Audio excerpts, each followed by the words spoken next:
Hello friends, मैं आपका दोस्त डॉक्टर सुनील कुमार। आप देख रहे हैं डॉक्टर कुमार एजुकेशन क्लिनिक।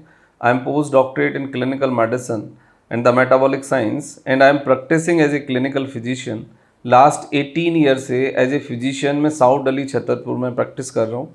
तो आज हम बात करेंगे मलेरिया के बारे में कि मलेरिया जो फीवर है वो क्यों इतना सीरियस कर देता है लोगों को, क्यों इतना परेशान हो जाते हैं और अब मलेरिया में क्या कॉम्प्लिकेशंस होती हैं। तो पूरा आपको ट्रीटमेंट प्रोटोकॉल देंगे और पूरी बात करेंगे। लेकिन यदि आप चैनल पे नए हैं तो चैनल को सब्सक्राइब करिए, आइकन बेल हिट करिए, अपने फ्रेंड के साथ शेयर करिए। ये हमारे लिए आपकी तरफ से ब्लेसिंग्स है, मोटिवेशन है जो हमें अच्छा काम करने के लिए प्रेरित करता है। तो आज हम बात करते हैं मलेरिया क्या है, उसके सिम्टम्स क्या हैं।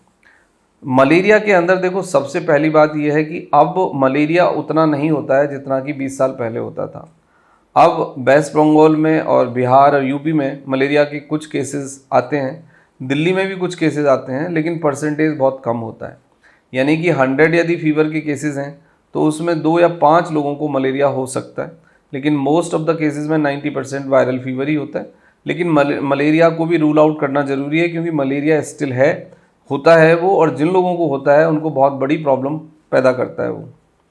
सिम्टम्स में मलेरिया में हाई ग्रेड फीवर होगा और आपको ठंड लगेगी और उल्टी आएगी। यानी ये 3 सिम्टम्स हैं जो कि मलेरिया के बहुत ही कॉमन सिम्टम्स हैं और बहुत ही ज़्यादा पेनिट्रेटेड होता है इंसान सिम्टम्स के साथ। वॉमिटिंग दूसरे दिन तीसरे दिन आएगी। पहले दिन आपको अच्छे से ठंड लगेगी और फीवर आएगा, हाई ग्रेड फीवर आएगा। और इतनी ठंड लगती है इसमें कि इंसान कई बार 2-2 3-3 चादर या लिहाफ वगैरह कवर करते हैं, लेकिन फिर भी ठंड नहीं कंट्रोल होती है। फर्स्ट 2-3 डेज़ में आप अपने डिहाइड्रेशन को मैनेज करिए। ज़्यादा कुछ उसमें करने की ज़रूरत नहीं है। मलेरिया की जो दवाई है वो तो आपको लेनी ही होगी, लेकिन बगैर जांच के मलेरिया की दवाई लेना आपके लिए हार्मफुल है। अब हार्मफुल क्यों है वो भी आप समझ लीजिए। बहुत सारे लोग मलेरिया की डोज इसलिए ले लेते हैं कि उन्हें ठंड लग रही है।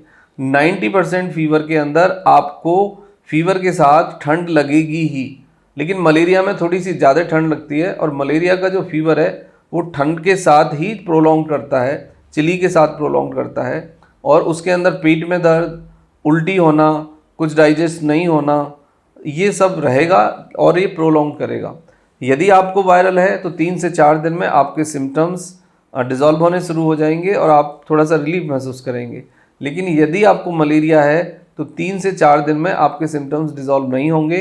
और मलेरिया में एक और चीज़ है बड़ी, जो कॉमन सी देखी गई है कि एक पर्टिकुलर टाइम पे 24 आवर्स में एक बार आपका जो फीवर है वो पीक पे जाएगा और आपको ठंड के साथ वो रिपीटेडली होगा ऐसा। अब आते हैं कि भाई मलेरिया की जांच के बाद ही दवाई दे सकते हैं। तो मलेरिया की जांच में आप आजकल मलेरिया पैरासाइट की जांच होती है वो करा सकते हैं, या फिर एक मलेरिया एंटीजन है वो आप करा सकते हैं। क्योंकि बहुत सारे जो केसेस होते हैं उनमें उस टाइम पे तो ब्लड लेना संभव नहीं होता कि जब फीवर पीक पर होता है। सही तरीका इसका ये है कि जब फीवर पीक पर है, यानी फीवर है, इंसान को ठंड लग रही है, तभी ब्लड लिया जाए, तो आपका डायग्नोसिस काफ़ी हद तक एक्यूरेट होता है। लेकिन यदि मॉर्निंग एम्प्टी स्टोमक या दूसरे टाइम पे आप ब्लड ले लें कि जब फीवर नहीं है, इसका मतलब ये है कि मलेरिया एक्टिव नहीं है। मलेरिया का जो वायरस है वो बॉडी के अंदर है तो सही, लेकिन एक्टिव नहीं है। एक्टिव वो एक बार होता है 24 घंटे में, जब आपको हाई ग्रेड फीवर आता है। तो फीवर के दौरान यदि आप ब्लड दे पाएँ तो वो बहुत अच्छा है।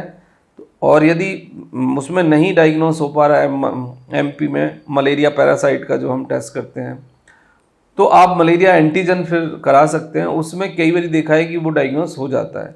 लेकिन एक चीज़ इसमें ध्यान रखनी है कि खाली सिम्टम्स के आधार पे मलेरिया की दवाई लेना आपके लिवर को डैमेज करना है, आपको अल्सरेशन पैदा करना है।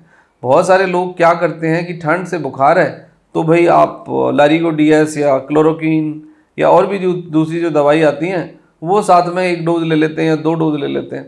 उससे और ज़्यादा प्रॉब्लम हो जाती है और फिर इन्वेस्टिगेशन में भी कुछ नहीं आता, यानी जांच में भी कुछ नहीं आएगा फिर।